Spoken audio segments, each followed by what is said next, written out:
I'm Miles Carter, and I'm here to speak out loud what you've been carrying in silence. When I first heard about crypto, it wasn't just a trend. It sounded like salvation, like someone threw a rope into the pit I was stuck in. Everyone around me seemed to be making it. Someone bought Bitcoin and flew to Bali. Someone flipped tokens and drove off in a Tesla. And me? I sat in a stuffy room with a laptop on my knees, watching numbers rise. I didn't understand anything. Not how blockchain worked, not what altcoins were. But I felt it. I felt that if I didn't jump in now, I'd miss my shot. The only one I might ever get. Greed is a loud word. To call it something else. It was panic. Panic that I'd be left behind. That everyone would ride off into a better life, and I'd stay stuck, broke, forgotten. I started reading everything. Forums, Telegram groups, YouTube gurus with Lembos and sunglasses.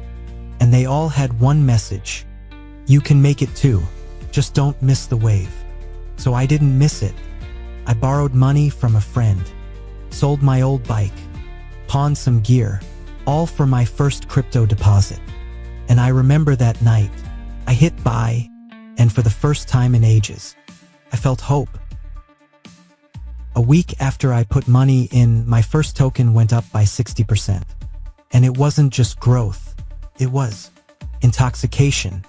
I remember running around the room, looking at the screen, then out the window, then back again. My $300 became almost $500. For some, that's nothing. But when you've lived paycheck to paycheck your whole life, it's a drug. I didn't sell.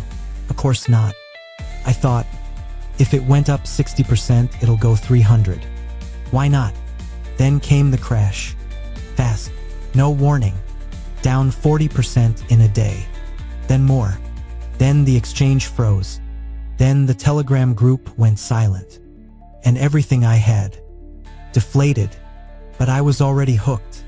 I didn't see it as a loss. I saw it as one more shot to get it right this time. I started taking out microloans. Tried to bounce back. Trying to bounce back in trading is like stepping into the ring with a broken nose thinking, this time I'll win. You start waking up at 4 a.m. to check charts. You stop sleeping. You lose your appetite.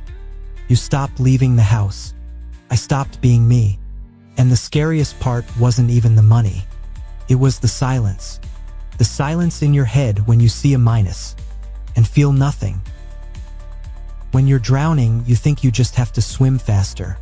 But sometimes, you need to stop flailing and just float.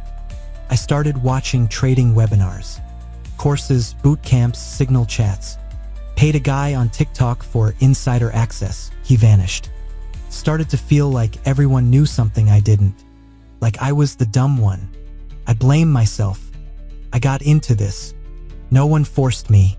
But when every day you see 18-year-olds in Lumbos, when your old classmate brags about making 10K in a week, when some girl from the village buys a MacBook with crypto, you lose focus.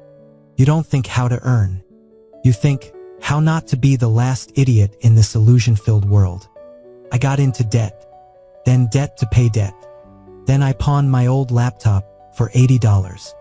And then I just sat in the kitchen and asked myself, what was this all for? To become free? I became a slave to the screen. To never work for the man? Now I owe 10 of them. To break out? I buried myself instead. Sometimes you don't even realize you've lost. You just sit there, waiting for the chart to go up, waiting for it to all come back, hoping your time wasn't wasted. I became apathetic, didn't want to meet friends, didn't want to leave the house. The only thing that kept me going was the ticker on my screen.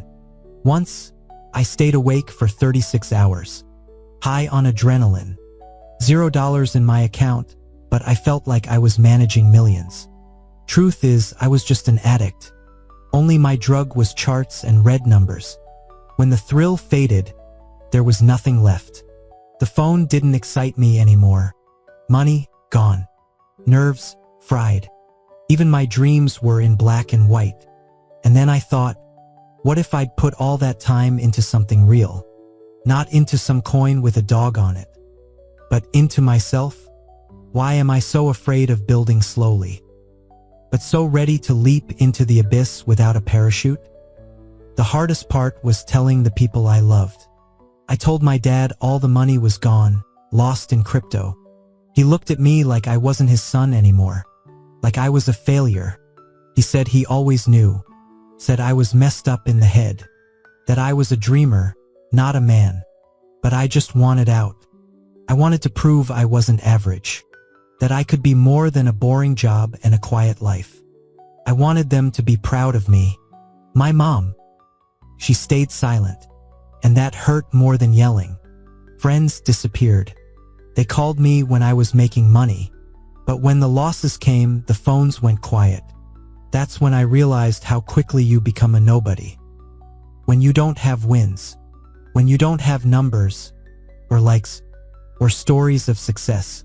So you sit there, alone, in debt, with a broken heart, and a voice in your head that whispers every night, "You ruined everything." I realized it too late. Trading isn't a get-rich button. It's a skill, like surgery, like music, like sports. But I came to it not to learn, but to escape. Not to live, but to survive. And learning takes time, a lot of it. And I didn't have that. I had debt, responsibility, fear, pressure. When you're 20, you can afford to fall. You don't have kids, no mortgage, no one depending on you. You can sit down, read a book, take a course, make mistakes, try again. But when you're over 30, it's different. You have to bring money. Now, fast. A lot of it. But it doesn't work like that. I wanted it all right away. But I should have been learning. Slowly. Patiently. Back when I was young. When I had time. Now I know. If I'd started earlier, maybe I'd be someone else. Not a millionaire, maybe.